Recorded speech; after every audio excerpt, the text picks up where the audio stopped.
Sobre a violência contra a mulher, nós vamos conversar com a Regina Célia, que é a vice-presidente do Instituto Maria da Penha.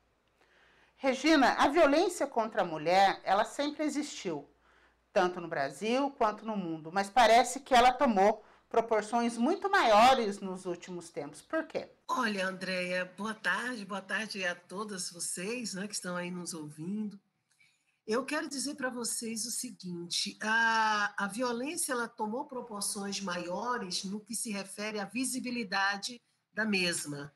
Antes da Lei Maria da Penha, que este ano está fazendo 15 anos, né, no dia 7 de agosto, nós tínhamos um grupo, não é, um processo sério de violência, mas que era aplacada pela Lei 9.099, onde o agressor pagava, né, cada agressão ele pagava uma cesta básica, que eram chamadas de penas alternativas. Depois nós tínhamos a ideia de que os crimes cometidos eram conhecidos, reconhecidos, né, como crimes em defesa legítima da honra, e muitas dos crimes era em razão da naturalização da violência, não é, que ocorre entre as mulheres. Essa naturalização, que nós podemos chamar de banalização, não permitia que as denúncias eram feitas e acolhidas com a gravidade que deveria ser desde sempre. A Lei Maria da Penha, então, no momento em que ela prescreve artigos, não é, que trabalha com a questão de punir, não é, prevenir e erradicar, ela traz uma luz, não é, séria, criteriosa, não é, e uma luz de criminalidade a esse tipo de violência, que infelizmente não era reconhecido como um crime, como deve ser.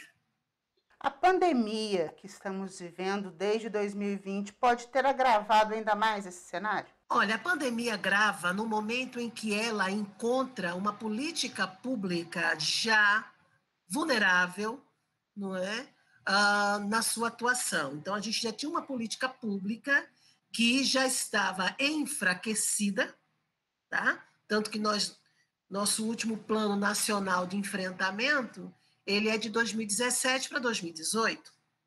Então, nós passamos um tempo sem uma renovação, uma revisão, né, de uma política pública, e aí nós vamos observar que, se nós lembrarmos bem, nós temos, no sentido efetivo, o período carnavalesco, onde há, não é, naturalmente, um empenho midiático, não é, um maior investimento da política pública, não é, de informações, não é, de panfletagens, de um movimento mais assertivo ao período carnavalesco. E aí a gente vai observar que finaliza o período carnavalesco, mais uma semana e meia, nós temos o Dia Internacional da Mulher, que é, de uma certa maneira, atropelado pela questão da Covid-19. Isso, de certa maneira, fez suspender, houve um refluxo drástico, não é, de toda uma programação que se havia para presencial, né, porque a questão da presencialidade para nós é fundamental, para todo o mês de março, quiçá para todo o ano. Então, essa manobra de redefinir uma estratégia, não é? De trabalhar agora remotamente, preparar agora as defensorias, os fóruns, as delegacias para um atendimento online, né? Acolher as denúncias online, a questão também do acesso à justiça pelo meio também online, né? Pelo pacote de dados, não é? Pela internet, fez com que nós percebêssemos do quão frágil estava a política pública, entre outras coisas.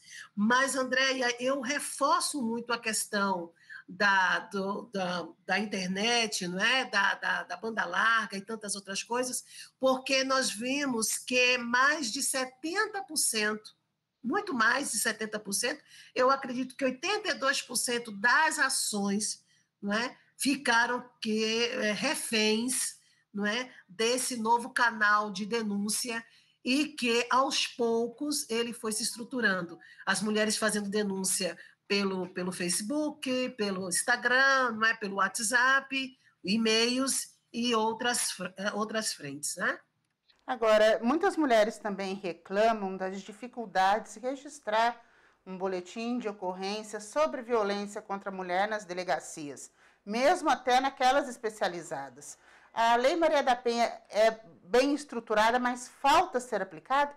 É o que eu costumo dizer, você falou muito bem sobre bem estruturada. Eu costumo dizer que a Lei Maria da Penha ela não é uma lei perfeita, mas é uma lei completa.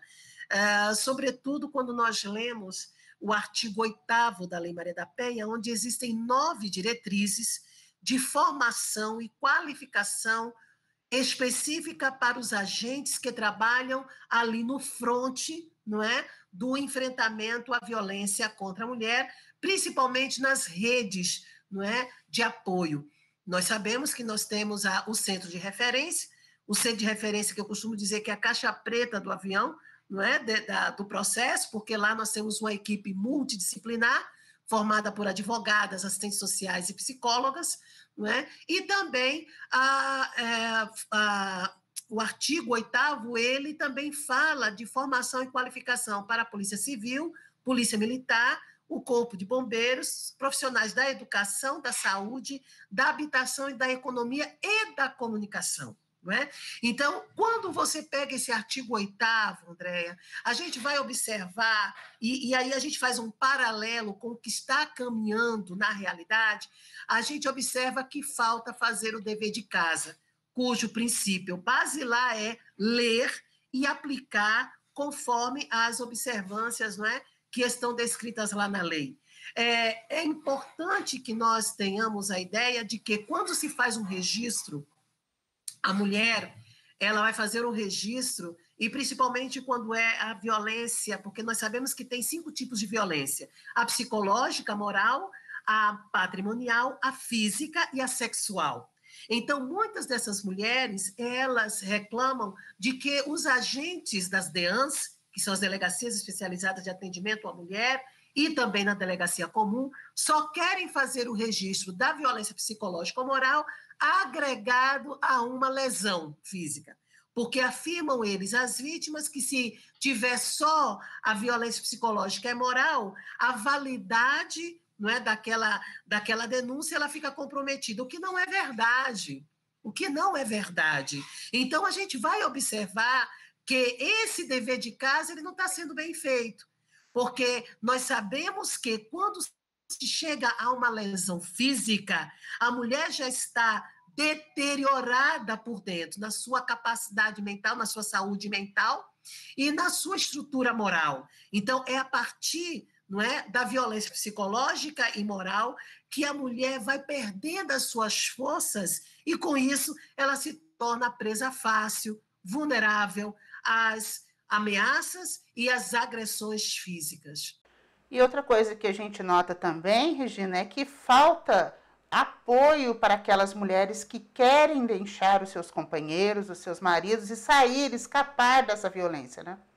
É bem verdade. Nós observamos que existe um esforço bem maior e bem mais atuante, mas eu não posso afirmar que é mais ou menos de 50% em relação à política pública do terceiro setor. Né? O terceiro setor ele realmente ficou com essa fatia de como redefinir estratégias de acolhimento à mulher em situação de violência. Até porque, Andréa, nós vamos lembrar que muitas das mulheres que sofrem a violência, elas não querem a via de fato da denúncia e o encarcerar o agressor ou a agressora, não é?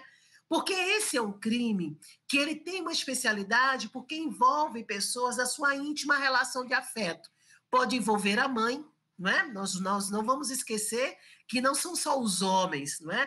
Não são só os companheiros, não são só os maridos, esposos, mas nós temos os relatos de violência doméstica entre mãe e filha, entre cunhadas, entre tias e sobrinhas, não é?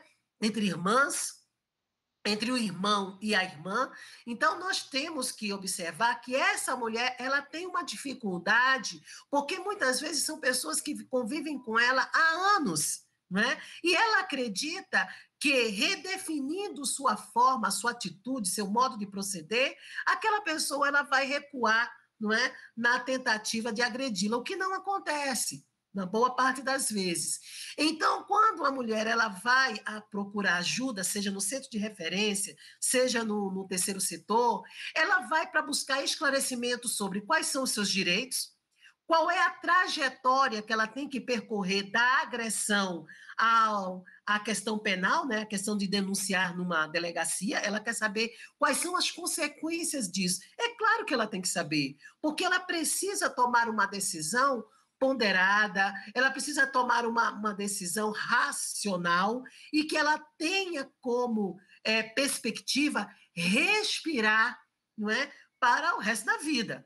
Então, ela quer segurança. Então, se ela observa em que a denúncia dela ela falha no sistema de segurança daquele que diz ofertar ajuda, ela recua, porque ela entende que se ela denunciar e a segurança falhar, a próxima investida é a morte. E principalmente mulheres mães, elas temem muito por isso, porque elas preferem, algumas das vezes, sofrer a violência do que pensar que vai deixar os filhos órfãos. Regina, mas o único meio de se conhecer essa violência, de se combater essa violência, ainda é através da denúncia. Ah, obviamente. Denunciar sempre, não é? Entretanto, nós precisamos reforçar os critérios de oferta dessa segurança, seja no setor público, seja no setor privado, seja no terceiro setor.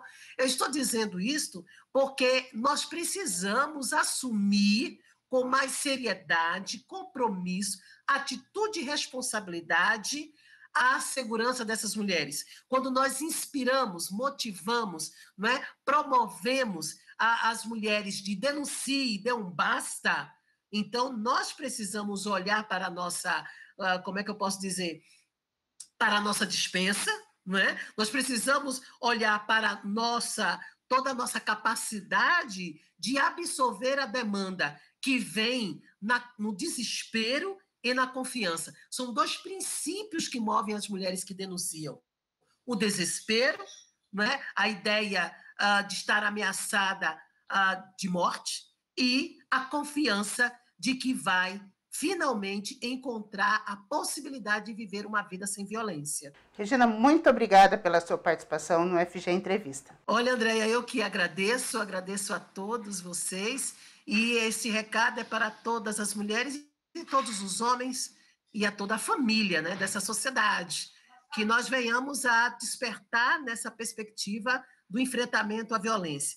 Lembrando que se você chegou a ser desembargador, se você chegou a ser médico ou professor, talvez seja porque a sua mãe se silenciou para que você chegasse aonde você chegou. Será que é justo continuarmos entregando esse legado de dor, silêncio e impunidade?